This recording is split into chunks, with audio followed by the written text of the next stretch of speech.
네, 이 시간 함께 하나님 말씀 나누기를 원하는데요. 함께 나누는 하나님의 말씀 고린도전서 7장 1절에서 5절 말씀입니다. 고린도전서 7장 1절에서 5절 말씀. 우리 길지 않은 본문이기 때문에 한 목소리로 읽도록 하겠습니다. 7장 1절에서 5절 말씀입니다. 시작. 너희가 쓴 문제에 대하여 말하면 남자가 여자를 가까이 아니함이 좋으나 음행을 피하기 위하여 남자마다 자기 아내를 두고 여자마다 자기 남편을 두라. 남편은 그 아내에 대한 의무를 다하고 아내도 그 남편에게 그렇게 할지라. 아내는 자기 몸을 주장하지 못하고 오직 그 남편이 하며 남편도 그와 같이 자기 몸을 주장하지 못하고 오직 그 아내가 하나니. 서로 분방하지 말라. 다만 기도할 틈을 얻기 위하여 합의상 얼마 동안은 하되 다시 합하라. 이는 너희가 절제 못함으로 말미암아 사단이 너희를 시험하지 못하게 하려 함이라. 아멘. 착석하시겠습니다. 네. 가정의 달 5월 이번 주일은 특별히 가족주일로 우리가 함께 하나님께 예배드리고 있습니다. 그래서 오늘은 성경에서 말하는 가정은 과연 어떤 모습인지 함께 읽은 이 본문을 통해서 나눠보기를 원합니다. 여러분 잘 아시죠? 이 고린도 전서 후서는 사도 바울이 고린도 교회 성도들에게 보낸 편지입니다. 고린도 교회는 사도 바울의 제2차 선교 여행 때 세워진 교회였는데요. 그 어떤 교회보다도 하나님의 은혜를 많이 받았던 교회였습니다. 하나님의 은혜로 인해서 특별한 은사들이 풍성했던 교회가 바로 고린도 교회였어요. 근데 안타깝게도 그렇게 많은 은혜를 받았음에도 불구하고 신기한 것은 그 어떤 교회보다도 문제가 많은 교회가 또 고린도 교회였다는 거예요. 어떤 문제들이었습니까? 성도들 간에 분열이 있었고 그 분열을 교회 안에서 해결하지 못해서 세상 법정까지 가는 그런 모습들이 있었습니다. 그리고 어디에서도 볼 수 없었던 그런 성적인 타락이 있었고 우상숭배와 같은 문제들이 바로 다름 아닌 넘치는 은사를 받은 고린도 교회 안에서 있었던 문제들이었어요. 이런 문제들 이면에는 아마도 고린도 교회 성도들의 그 가정이 무너지고 있었을 겁니다. 가정이 무너지는 이 심각한 위기가 고린도 교회의 아주 치명적인 문제였음에 틀림없습니다. 이에 사도 바울은 성도들에게 올바른 가정을 세우기 위한 방법들을 이렇게 권면하고 있습니다. 자, 먼저 우리가 알아야 할 것은 뭐냐? 하나님께서 이 땅 가운데 천국의 모습을 보여주시기 위해서 세우신 두 가지 기관이 있는데 하나는 교회요 또 다른 하나는 바로 가정입니다. 그런데 교회와 가정의 본질은 천국인데 저절로 천국 같은 교회, 천국 같은 가정이 세워지는 게 아니란 거죠. 우리가 죄 가운데 살아가기 때문에 천국 가정을 세워가는 어떤 방법과 원리가 있다는 겁니다. 자, 성경에서 가르치는 건강한 가정을 세워가는 원리 첫 번째는 뭐냐? 바로 자신의 권리를 포기하셔야 합니다. 뭘 포기해야 된다고요? 자신의 권리를 포기하라는 겁니다. 성도의 가정에서는 가족들에게 내 자신을 주장하고 요구하는 것이 아니라 오히려 철저히 내 권리와 내 주장을 포기하는 것이 성경에서 말하는 가정을 세워가는 원리입니다. 믿음을 가진 청년들이 결혼을 하기 전에 보통 결혼 예비학교를 이수하게 되는데요. 그 시간에 그 예비 부부들을 향해서 거듭 강조하는 게 하나 있는데 그게 뭐냐? 결혼 전에 자기 안에 있는 결핍을 채울 수 있는 계기를 마련하라고 이렇게 조언을 합니다. 쉽게 말해서 내 안에 있는 어떤 결핍의 모습이 있다면 그 결핍이 뭔지 정확하게 알고 어느 정도는 그것을 회복한 후에 결혼하라는 거예요. 왜 이런 말을 하냐 하면 여러분 사람들이 왜 결혼을 할까요? 보통은 남자와 여자가 서로 사랑해서 결혼한다고 생각하지만 실제로 보면 이 결혼의 동기가 지난 내 삶 속에 생긴 그 어떤 결핍을 채우기 위해서 그래서 그 결핍을 상대방이 채워주기를 바라는 그런 마음으로 결혼하는 경우가 참 많은 것 같습니다. 예를 들면 어린 시절 부모님의 이혼으로 인해서 홀어머니 밑에서 자란 한 자매는 아버지의 사랑에 대한 그 결핍이 있었고, 그래서 남편으로부터 아버지와 같은 그런 사랑으로 자신의 결핍을 채워줄 것을 기대하면서 결혼을 한다는 거죠. 내 인생 속에 어떤 결핍으로 인해서 내가 너무 불행한데 결혼만 하면 상대방이 그 결핍을 채워줄 것이고, 그렇게 되면 내 인생이 행복해질 수 있을 거라고 상상하며 결혼을 한다는 겁니다.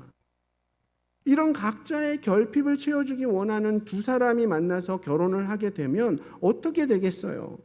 그저 서로에게 내 결핍만 채워달라고 요구만 하겠죠. 근데 상식적으로 내 안에 있는 결핍을 내 스스로도 채우지 못했는데 어째서 어떻게 상대방이 결혼했다고 해서 내 결핍과 내 행복을 다 이루어줄 수 있겠냐고요.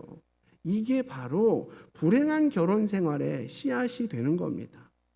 그래서 팀 켈러 목사님은 결혼을 말하다라는 자신의 책에서 무슨 말을 했냐 하면, 결혼 생활의 가장 큰 장애물은 지독한 자기중심성이라고 이렇게 지적을 했습니다. 이 지독한 자기중심성이 수많은 가정들에게 막대한 피해를 입힌 주범이자 문제 있는 가정에는 항상 존재하는 요소라고 이렇게 지적을 하면서 어떤 결론을 내냐? 부부는 반드시 배우자를 위해서 스스로의 유익을 포기할 수 있어야 한다고 가르칩니다. 배우자를 위해서 스스로의 유익, 스스로의 권리를 포기할 수 있어야 돼요. 결혼 생활의 가장 큰 장애물이 여러분 어떤 경제적인 어려움이 아닙니다. 성격 차이가 아니에요. 이게 근본적인 원인이 아닌 겁니다. 결혼 생활에 있어서 가장 큰 장애물은 바로 죄입니다. 죄. 더 정확히 말하면 지극히 자기중심적인 모습, 바로 이것이 죄이고, 죄 때문에 내 안에 생긴 구멍들이 바로 결핍입니다. 근데 그 결핍을 상대방으로부터 채우려고 하니까 내 권리만 찾고 내 입장만 알아달라고 상대방한테 그저 요구만 하다 보니까 이런 자기 권리를 포기하지 못하는 모습이 결혼 생활에 끊임없이 갈등의 이유가 되더라는 거예요. 그러니까 자기 자신을 내려놓지 못하고서는 아무리 잘 준비되어진 선남선녀가 만나 결혼을 했다고 할지라도 그 가정은 결코 행복으로 나아갈 수 없는 겁니다. 얼마 전에 우리 주일학교 승우 친구가 교회에 와서 놀고 싶은 그 마음 내려놓고 하나님 말씀 더 공부하고 싶다는 그런 간증을 해서 우리 모두를 깜짝 놀라게 했는데요. 오늘 본문은 천국 가정을 세우기 위해서는 뭘 내려놔야 된다고요? 자신의 유익과 권리를 내려놓으라고 말합니다. 자, 오늘 본문 3절 4절 말씀을 함께 읽겠습니다. 3절 4절 시작. 남편은 그 아내에 대한 의무를 다하고 아내도 그 남편에게 그렇게 할지라. 아내는 자기 몸을 주장하지 못하고 오직 그 남편이 하며, 남편도 그와 같이 자기 몸을 주장하지 못하고 오직 그 아내가 하나니. 아멘. 당시 고린도 교회는 헬라 문화권 속에 속해 있었기 때문에 여성들이 억압받는 그런 남존여비 사상에 젖어 있었습니다. 남존여비 무슨 뜻인지 여러분 다 아시죠? 요즘은 이 남존여비를 남자가 존재하는 이유는 여자의 비위를 맞추기 위함이다, 이렇게 이상하게 해석하는 경우도 있는데, 사실 옛날에는 여성이 남성보다 이렇게 하대받는 그런 사회 구조였습니다. 따라서 가정의 주도권이 누구에게 있었겠어요? 남자한테 있었겠죠. 모든 것이 다 남자 위주였습니다. 근데 문제는 결혼 생활의 주도권을 남자가 이끌다 보니까 가정 안에 일어나는 모든 일들이 다 남성 중심적으로 되더라는 거예요. 반면에 사도 바울은 오늘 본문 가운데에서 무슨 말을 하냐? 남편들에게 남편들을 향해 아내들이 맞춰주는 것처럼 남편 역시 아내에게 맞춰주라는 그런 권면을 하고 있는 겁니다. 쉽게 말해서 남편의 권리만을 내세우지 말고 아내의 권리만을 내세우지 말고 서로가 상대방의 마음을 살피면서 상대방의 눈높이를 맞춰주는 그런 어떤 희생적인 모습을 보이라는 거예요. 이게 없이는 가정의 위기를 극복할 수가 없습니다. 물론 이 말씀은 그 당시 사람들이 아주 파격적인 말씀이었습니다. 물론 지금도 쉽지는 않아요. 가정 밖에서는 그렇게 세상 좋은, 세상 마음 넓은 그런 분이, 그리고 누구나 인정하는 스윗하고 친절한 그런 분인데 이상하게 집에만 오면 부부간에 혹은 자녀들에게는 너무 인색한 분들이 계십니다. 그리고 집에 오면 가족들과의 그런 대화 중에 뭐가 그렇게 서운한 게 많은지, 그래서 대화를 시작하기가 무섭게 화부터 내고 문을 꽝 닫고 나가버리는 아빠, 엄마, 딸들, 아들이 있습니다. 왜 그런 겁니까? 다 자기 입장만 생각하니까 그런 거예요. 아빠의 입장을 보면 밖에서 늘 남들 비유만 마치고 내 자신 내려놨으니까 집에서만큼은 내 권리 좀 누리겠다는 거예요. 주장하고 싶다는 거예요. 내가 밖에서 얼마나 힘들게 일하는데. 엄마의 입장은 어떻습니까? 청소, 빨래, 식사 준비, 육아까지 모든 집안일 내가 다 하는데 남편은, 자식은 어쩜 그렇게 손 하나 까딱 안 하냐는 거예요. 그런데 진짜 신기한 건 뭐냐 하면 자식이 까딱 안 하는 건 별로 덜 신경질이 나나 봐요. 남편이 까딱 안 하는 건 막 너무 화가 나나 봐요. 근데 저희 집만 그런 게 아닙니다. 이모 댁도 그렇고 고모 댁도 그렇고 여동생 집도 그렇더라고요. 이게 남편과 아들의 차이인가 봐요. 어쨌든 이렇게 각자의 입장에서 남편의 권리를, 아내의 권리를, 부모의 권리를, 심지어는 마지의 권리를 이렇게 가정 안에서 주장만 하다 보니까 이놈의 가정이 평안한 날이 없는 거예요. 부끄럽지만 이 말씀을 준비하는 저도 예가 아닙니다. 이상하게 교회에서는 이렇게 담임 목사로서 있다 보면 많은 권리들이 이렇게 주어집니다. 근데 그 권리를 주장하는 데 있어서 늘 조심하게 돼요. 의식하게 됩니다. 첫 번째로 하나님을 의식하게 되고 성도님들을 의식하게 되더라고요. 그래서 그래도 교회 안에서는 말이죠. 근데 이상하게 저도 집에만 가면 저도 모르게 남편이나 아빠로서 이렇게 권리를 내세우는 그런 경향이 있는 거예요. 그래서 이번 설교를 준비하면서 도대체 나는 왜 그런 걸까? 교회 안에서와 가정에서의 모습이 왜 다른 걸까? 이런 것들을 좀 진지하게 고민을 해봤습니다. 왜 그럴까요? 왜 그런가? 바로 제가 교회 안에서는 주님을 교회의 머리로 잘 인정하는데 가정에서는 여전히 내가 머리 되려고 하기 때문인 것 같아요. 그러니까 제가 그래도 교회 안에서는 예수님을 교회의 머리로 순간순간 잘 인정하는 것 같은데 정작 가정 안에서는 내가 여전히 머리 되려고 한다는 거죠. 여러분, 이 교회의 주인이 누굽니까? 우리 주님이 교회의 머리 되시죠. 우리 교회는 담임 목사가, 집사회가, 어떤 유력한 성도가 머리 되어서 이끌고 가는 교회가 아니라 바로 예수 그리스도가 부족한 우리를 이끌고 계시는 겁니다. 모든 게 우리 주님의 은혜 가운데 이루어지는 겁니다. 아니, 이런 인식이 분명하니까 어떻게 사역 속에서 내 권리를 주장할 수 있겠어요? 그죠? 주님을 바라보면서 주님께서 나를 대하셨던 그 모습으로 성도들 대하고 사역자들과 함께 동역하는 거 아니겠습니까? 물론 저도 완벽하진 않지만 그렇게 하려고 노력하고 있어요. 그렇다면 우리 가정의 머리는 누구십니까? 남편도 아내도 자식도 아닙니다. 우리의 가정, 그 머리 역시 우리 예수님이 되십니다. 남편이 열심히 밖에서 일해서 그 가정이 잘 되는 거 아닙니다. 아내가 집안 살림 열심히 하고 자녀들 잘 양육해서 그 가정이 잘 되는 게 아니라고요. 모든 게 다 주님의 은혜요. 모든 게 다 가정의 머리 대신 예수님으로부터 오는 축복이요. 그 권세 아래에 있는 것입니다. 그래서 결론은 뭐냐? 교회만큼이나 이 가정의 머리가 주님이심을 인정한다면 가정의 머리 되신 우리 주님이 어떻게 우리를 섬기셨는지를 제대로 안다면 우리는 나를 주장하기보다, 내 권리를 주장하기보다, 내 입장을 내세우기보단 주님께서 우리에게 보여주셨던 바로 내 권리를 포기하고 희생하는 그 모습으로 가족들을 섬길 수밖에 없더라는 거죠. 자, 주님이 우리를 어떻게 섬기셨습니까? 우리 빌립보서 2장 5절에서 7절 말씀을 함께 읽겠습니다. 자, 시작. 너희 안에 이 마음을 품으라. 곧 그리스도 예수의 마음이니 그는 근본 하나님의 본체시나 하나님과 동등됨을 취할 것으로 여기지 아니하시고 오히려 자기를 비워 종의 형체를 가지사 사람들과 같이 되셨고. 아멘.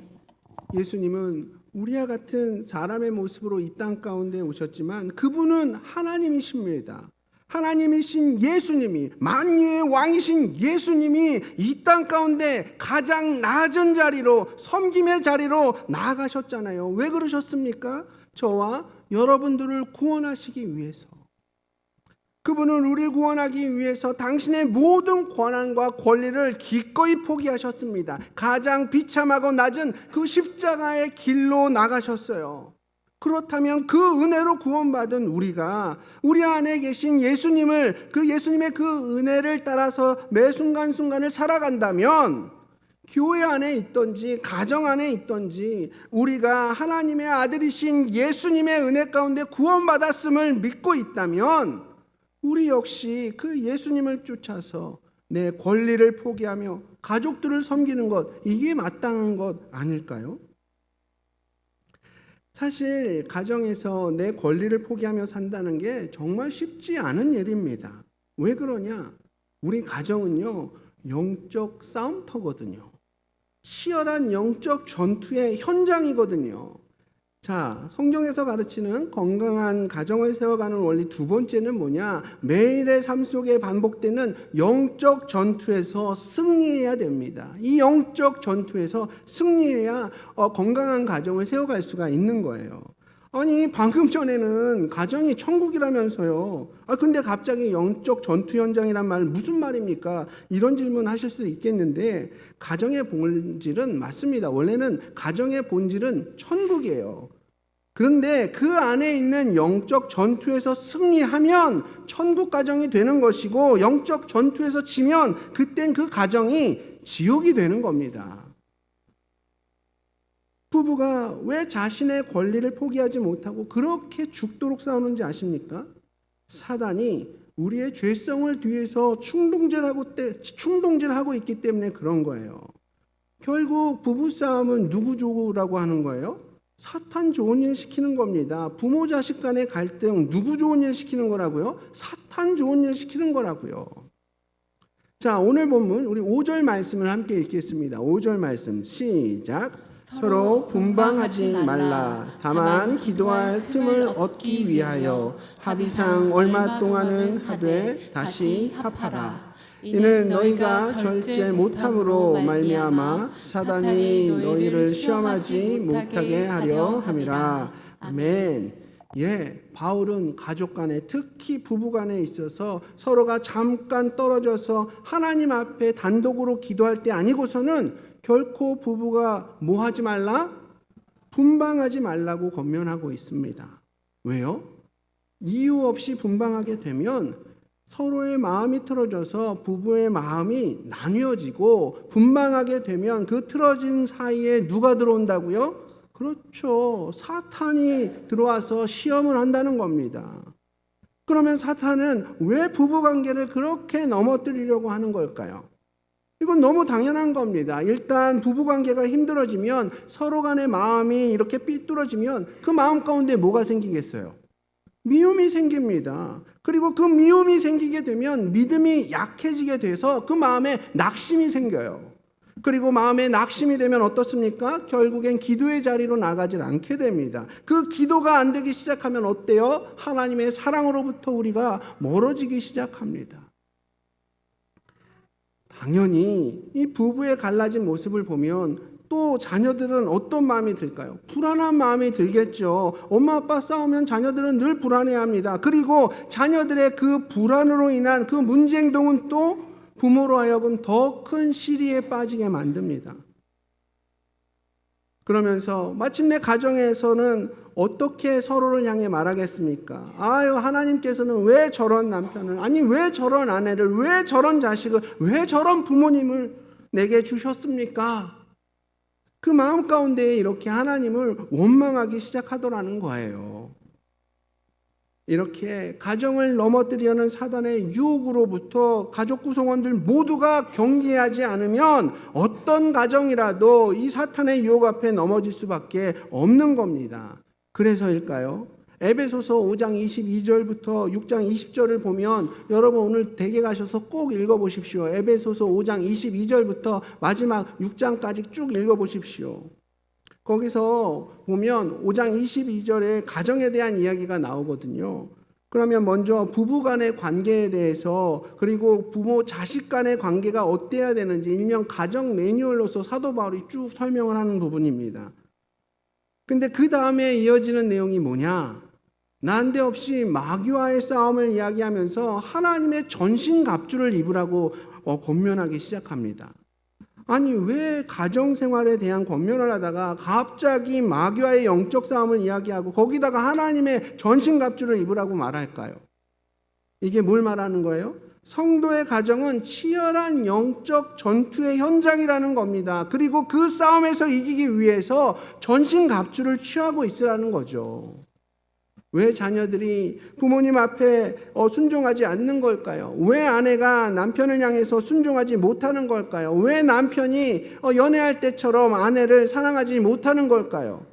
물론 지난 세월 가운데 생긴 어떤 결핍과 아픔과 또 쓴뿌리로 인한 그런 연약함도 있겠지만 무엇보다 사탄이 보이지 않는 가운데서 성도의 가정을 미혹하고 있기 때문이에요. 따라서 성도의 가정은 가족 간의 그런 인간적인 친밀함과 노력만으로 온전히 세워지는 게 아닙니다. 그저 가정생활을 위한 책 몇 권 읽고 오은영 박사나 이호선 박사한테 가서 상담받았다고 해서 그 가정이 온전히 세워지는 게 아니라고요. 물론 그런 노력들이 어느 정도 일정 부분 도움은 되겠죠. 하지만 근본적으로 가정은 진리의 허리띠를 차고 의의 호심경을 붙이고 복음의 신발을 신고 믿음의 방패와 구원의 투구와 성령의 검을 들고 무장하지 않고서는 남편이며 아내며 어머니며 아버지며 또 자녀로서 그 어떤 사명도 감당할 수 없는 것이 바로 연약한 저와 여러분이라는 사실을 기억하시기 바랍니다. 여러분, 성도의 가정은 천국과도 같은 가정이지만 그게 저절로 이루어지지 않습니다. 보이지 않는 사탄의 그런 영적 전투에서 승리해야 천국 가정이 세워지는 겁니다. 우리 모두가 하나님의 전신갑주를 입고 이 영적 전투에서 승리하심으로 건강한 가정 세워가시는 여러분들 되시길 주님의 이름으로 축복합니다. 근데 여러분, 성도의 가정은 비록 영적 전투의 현장이기도 하지만 또 하나님이 주시는 축복의 통로가 되기도 합니다. 자, 성경에서 가르치는 건강한 가정을 세워가는 원리 세 번째는 뭐냐? 가정을 하나님의 축복의 통로로 세워가라는 겁니다. 축복의 통로로 가정을 세워가십시오. 자, 오늘 본문은 아니지만 13절에서 14절 말씀을 마지막으로 한번 읽겠습니다. 13절에서 14절 시작. 어떤 여자에게 믿지 아니하는 남편이 있어 아내와 함께 살기를 좋아하거든 그 남편을 버리지 말라. 믿지 아니하는 남편이 아내로 말미암아 거룩하게 되고 믿지 아니하는 아내가 남편으로 말미암아 거룩하게 되나니 그렇지 아니하면 너희 자녀도 깨끗하지 못하리라. 그러나 이제 거룩하니라. 아멘. 자, 오늘 이 말씀은 혹시 믿지 않는 배우자를 둔 분들께 아주 중요한 말씀입니다. 믿지 않는 배우자로 인한 고민을 가진 성도들을 향한 사도 바울의 권면이에요. 사실 고린도 교회 안에도 이게 큰 문제였습니다. 아니 그럴 만도 한 게 처음에는 이 부부 둘 다 예수님을 모르고 결혼했을 가능성이 아주 큽니다. 그런데 결혼 이후에 두 사람 중 한 사람만 예수님을 믿게 된 거죠. 이게 문제가 되는 게 부부가 예수 믿기 전에는 굉장히 대화도 잘 통하고 서로 죽이 잘 맞았던 부부였어요. 그런데 신기한 건 한 사람만 예수를 믿다 보니까 부부 중에 한 사람은 영에 속한 사람이 되고 한 사람은 육에 속해 있으니까 영에 속해 있는 사람은 하나님 나라를 늘 소망하는데 반대로 육신에 속해 있는 사람은 믿지 않는 그 상대방은 땅의 것을 사모하는 거죠. 그러다 보니 어느 순간부터는 대화가 잘 안 되는 거예요. 무엇보다 주일만 되면 싸움이 시작됩니다. 예배를 드리니 안 되니, 매주 가는데 한 번 정도는 빠져도 되니 안 되니. 아니, 평소에 집에 사람 초대하는 것에 전혀 문제가 없던 그 사람이 교회 성도들은 집에 한번 초대하는 건 극구 반대를 하는 거예요. 아니, 이런저런 이유로 자꾸 충돌하게 되고, 이젠 이 사람과 계속 살아야 할지, 이혼을 해야 될지 고민하는 경우가 있었더라는 겁니다. 이 이야기를 들은 사도 바울은 이렇게 말합니다. 만약 믿지 않는 배우자가 너와 함께, 그럼에도 너와 함께 살기를 원한다면 뭐 하지 말라? 헤어지지 말라는 거예요. 왜냐하면 이 믿지 않는 배우자가 지금은 믿지 않지만, 여러분 잘 아시죠? 여러분, 주 예수를 믿으라. 그리하면 너와 내 집이 구원을 얻으리라.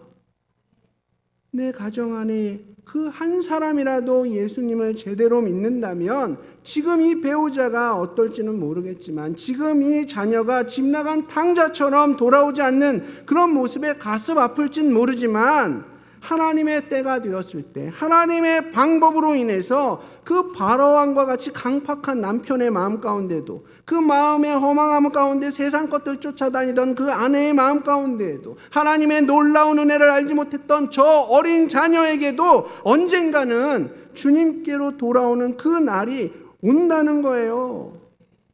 그러니까 뭘 말하는 거냐? 성도가 가정 안에서 자기 권리 기꺼이 포기하면서 영적인 전쟁을 믿음으로 인내로 감당할 수 있다면, 승리의 길로 나갈 수만 있다면, 어떤 가정도 주님의 축복으로부터 떠난 가정은 없다는 겁니다. 어떤 가정도 변화되지 못할 가정은 없더라는 거예요. 너무 힘겨웠던 지난 시간들도, 그 어떤 결핍들도 사실 다 따지고 보면 주님께서 우리를 연단하시고 우리를 더 온전한 믿음으로 이끄시는 과정이 되더라는 거죠. 이 모든 게 주님 섭리 가운데 우리가 누리게 되는 축복이고 주님의 선물이라는 겁니다. PPT 한번 띄워주시겠습니까? 여러분, 한국 기독교 초기 역사에 선교사 중에 이렇게 조선의 마더 테레사라고 불린 이 서서평 선교사님을 아십니까? 서서평 선교사님의 본명은 엘리자베스 요한나 쉐핑인데요. 독일계 미국인 선교사입니다. 이 선교사님은 독신의 몸으로 32살에 한국 땅을 처음에 들어오셨어요. 그리고 54세의 나이로 소천하시기까지 22년 동안 전라도를 중심으로 이렇게 선교 활동을 하셨던 분입니다. 정말 대단한 게, 이 서서평 선교사님은 당시 조선인들처럼 보리밥에 된장국을 드셨고요. 조선의 여자 고무신은 너무 작아서 남성의 고무신을 신고, 또 무명으로 지은 한복을 입으면서 철저히 조선인으로 20년 넘게 사역을 하셨던 분입니다. 근데 그분의 사역의 범위를 보니까 대단한 게, 미혼모, 고아, 한센인, 노숙인, 정말 가난하고 병약한 사람들을 이렇게 보살펴 주시면서 나중에는 나병 환자들의 어머니라고 불릴 정도였습니다. 그 정도로 열심히 사역을 하시다가 결국 병에 걸려 54세의 나이에 이렇게 소천하시게 되는데, 그녀가 20년 넘게 조선 땅에서 이 민족을 위해 사역하면서 남긴 것은 딱 3가지였습니다. 담요 반장, 한 장도 아니에요. 담요 반장, 강냉이 2포, 동전 7개. 이게 전부였다는 겁니다. 그리고 더 기가 막힌 건 마지막 순간까지도 자신의 시신을 조선의 의학이 발전하는 그것을 바라면서 의학용으로 자신의 몸을 해부학 교실에 기부하셨습니다. 정말 대단하신 분이세요. 그런데 어떻게 서서평 선교사님은 이런 삶을 살 수 있었던 걸까요? 추적을 해보니까요, 일단은 하나님의 은혜였습니다.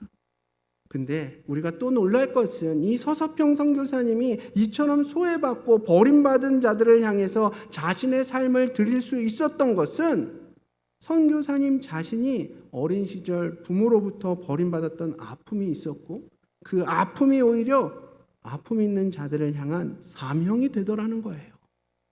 무슨 말이냐? 이 서서평 선교사님의 생모는 미혼모였습니다. 그러니까 아빠가 누군지 몰랐던 거예요. 선교사님의 엄마는 선교사님을 이렇게 낳고 독일에서 아이를 낳고 그 아이를 자신의 엄마, 그러니까 외할머니한테 맡긴 겁니다. 그리고 미국으로 이민을 가버려요.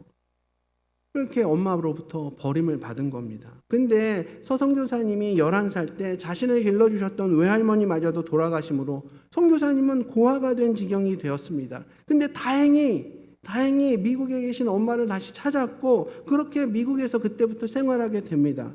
그렇게 엄마와 다시 생활을 하는가 했더니 선교사님이 한국 선교사로 지원했다는 그 이유로 엄마로부터 또 배척을 받게 됩니다. 선교사님은 가정에서 이렇게 2번이나 버림받은 상처로 얼룩진 인생인 거예요. 이 선교사님의 인생을 보면 참 아픔으로, 그래서 불행할 것처럼 볼 수도 있겠지만 오히려 그 상처를, 그 아픔을 신앙으로 승화시킨 겁니다. 누군가의 말처럼 가정의 아픔이 곧 사명이 되었던 거죠. 가정의 아픔이 곧 비전이 되더라는 겁니다. 눈물겨운 가정의 아픔이 하나님 앞에 쓰임받는 축복의 통로가, 그 이유가, 그 태도가 되더라는 거예요. 사랑하는 여러분, 예수를 믿고도 그분을 내 삶의 주인으로 모시고도 여전히 우리의 가정은 오히려 예수 믿지 않는 가정보다도 더 아픔과 눈물 속에 살아가시는 그런 분 계십니까? 여러분, 확실한 건요, 우리 하나님은 정말 선한 분이라는 겁니다. 우리 하나님은 정말로 은혜로우신 분이라는 겁니다. 그 선하시고 은혜로우신 하나님이 나도 어찌해야 될지 모르는 이 가정 안에 그 어떤 어려움을 여전히 허락하고 있으시다면 우리가 다 알 수는 없지만 그 모든 것이 하나님의 계획과 인도하심 속에 있으며 그 고난을 통과한 후에 하나님의 놀라운 축복이 있음을 여러분 기억하시기 바랍니다. 철저하게 내 자신의 권리를 포기하고 하나님의 전신갑주로 영적인 전투에서 승리하며 그 모든 고난의 과정을 축복의 통로로 여기심으로 주님 안에서 건강한 가정 세워가시는 저와 여기 계신 모든 성도님들 되시기를 축복하며 오늘 말씀을 마치도록 하겠습니다. 이 시간 2가지 초청의 자리로 함께 나아가기를 원하는데요. 이 시간, 주님, 저는 이 땅 가운데에서 내가 주인 되어 살아갔습니다. 그러나 이 가정을 세우신 나의 주님이 이제 내 삶의 왕 되시기를 원합니다. 이렇게 고백하시는 분 계십니까? 손들어 표현해 주시면 여러분들에게 구원의 길이 무엇인지 말씀해 드리겠습니다. 예수 그리스도의 자녀가 되는 유일한 길, 그 복음을 누릴 수 있는 그 길을 설명해 드리겠습니다. 손들어 표현해 주시면 여러분들 마음 가운데에 예수님이 주인 되어 주시고 그 예수님이 내 삶에 또 이끄시는 왕 되심을 또 경험하는 그런 복된 경험의 자리로 함께 나아가기를 원합니다. 그런 분 계십니까? 2번째 초청입니다. 주님, 저의 연약함을 용서해 주십시오.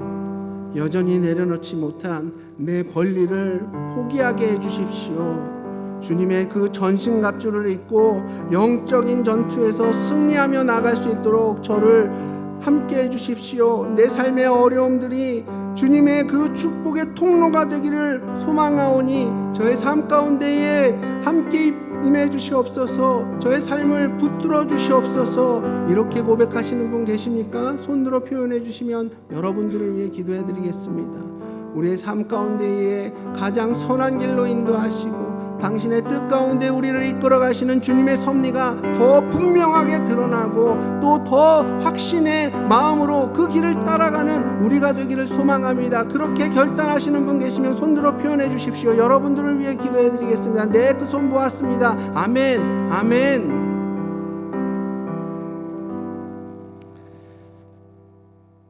우리 가정의 주인 되시고 또 우리 가정을 천국 가정으로 이끄시는 하나님 아버지 감사합니다. 오늘 말씀을 통하여서 우리 마음 가운데에 이 가정을 주님이 원하시는 방식으로 세워갈 수 있도록 지혜 주시고 또 힘 주시기를 소망합니다. 먼저 내 자신을 내려놓게 하시고 그 영적인 전투 속에서 그 그 전신갑주를 입고 승리하게 하시고 그 고난의 순간 속에서 그 고난이 주님의 축복의 통로로 바뀔 그날을 고대하며 나아가는 믿음의 성도들로 우리 한 사람 한 사람을 세워주시기를 소망합니다. 그렇게 살기로 결단한 우리 귀한 성도들의 삶을 주님 주목하여 주시고 성령 하나님을 통하여서 선하게 역사해 주셔서 믿음의 가정을 세우는 그런 열매들이 맺혀질 수 있도록 주님 인도해 주시옵소서. 이 시간 주심을 감사드리며 살아계신 예수님 이름으로 기도드렸습니다. 아멘. 우리 오랜 시간 앉아 계셨는데요. 이 시간 함께 일어나셔서 받은 말씀 앞에 반응하는 시간 갖기를 원합니다.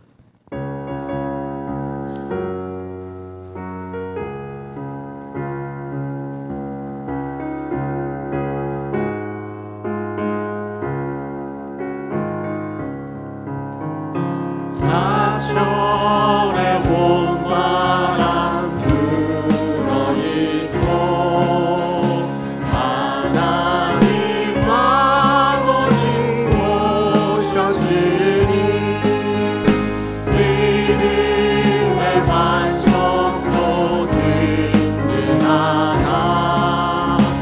우리 집 즐거운 동산이라 고마워라 임마누엘 예수만 섬기는 우리 집 고마워라 임마누엘 복되고 즐거운 하루 아버지 우리를 보이시고 우리를 사랑에 뭉쳐있고 기쁨과 서름도 같이 하니 한 땅에 초가도 천국이라 고마워라 임마누엘 예수만 섬기는 우리 집 고마워라 임마누엘 복되고 즐거운 하루하루. 이 시간 하나님께서 우리에게 허락하신 그 가정을 기억하며 주님 앞에 기도하며 나아가기를 원합니다. 주님, 우리 가정이 믿음의 가정으로 세워지기를 소망합니다. 주님이 왕이 되시며 주님이 이끄시는 그 온전한 삶의 길로 함께 나가는 믿음의 가정으로 세워주십시오. 제가 그 썩어지는 미랄이 되겠습니다. 주님, 저의 권리를 포기하게 하시고 그 영적 전투 속에서 전신갑주를 입어 승리하게 하시고 그 고난의 속에서도 축복의 통로로 역사하실 주님을 기대하며 나가기를 원합니다. 우리와 함께하여 주시옵소서. 이렇게 기도하시는 여러분 되기를 소망합니다. 우리 함께 기도하며 나가겠습니다. 하나님, 우리의 마음을 주님 아시옵니다. 가정을 세우고 가정을 이끌어 가시는 우리 주님 앞에 기도하는 우리의 심령이 더욱 주님 바라보게 하시고 주님께서 이끌어 가시는 그 걸음과 우리의 순종하는 하나님, 우리의 마음을 새롭게 하시고 우리 마음 가운데 성령 하나님으로 임주시옵소서. 더 낮은 자리로 나가게 하시고 전신갑주를 입고 성령